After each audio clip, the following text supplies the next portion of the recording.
خدمت میں ہدیہ کر دوں، جب بھی قرآن کے کسی معنی میں اختلاف ہو، دو احتمال آ جائیں اور دو مقامات آ جائیں کہ ممکن ہے یہ معنی ہو ممکن یہ معنی ہو، تو دیکھیں قرآن ہے کلام الہی، یہ بات یاد رکھیں، قرآن ہے کلام الہی، یہ صرف ورق پہ لکھے ہوئی سیاہی نہیں ہے، بلکہ یہ سیاہی عکاسی کرتی ہے ان کلمات کا جو جبرائیل رسول پہ لے کے آئے ہیں، جو ارادہ الہی تھے۔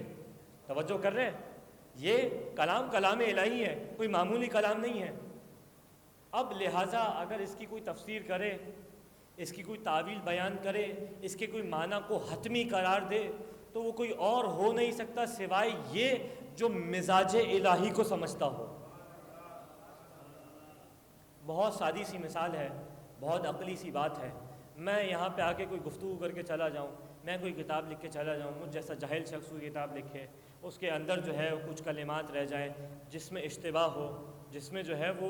دو احتمالات پائے جاتے ہوں، معنی سمجھ نہ آ رہا ہو، یہ معنی لے فلاں معنی لے، مولانا صاحب کی مراد کون سی ہے سمجھ نہ آ رہا ہو، تو وہ بہترین شخص کہ جو بتلائے کہ مراد کیا ہے وہ خود میں ہوں،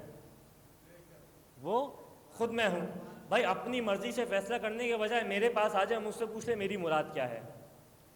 اسی طریقے سے جب قرآن کلام الہی ہے تو اب اس کی بہترین تفسیر کا حق بھی خود خدا رکھتا ہے۔ اے پالنے والے تجھ تک تو پہنچ نہیں سکتے، کہا پریشان ہونے کی بات نہیں ہے، جس زبان سے قرآن کو قرآن مانا ہے، توجہ کیجیے گا، جس زبان سے قرآن کو قرآن مانا ہے، بھائی کس نے قرآن کا راوی تمہارے پاس کون ہے؟ کہا ایک ہی راوی ہے، یا تو جبرائیل ہے یا لسان محمدی ہے، نہ جبرائیل میں خطا کی امکان ہے نہ لسان محمدی میں خطا کی امکان ہے۔ رسول نے کہا یہ حمد ہے تو ہم نے حمد مان لی، رسول کچھ اور سناتے تو ہم کچھ اور مان لیتے۔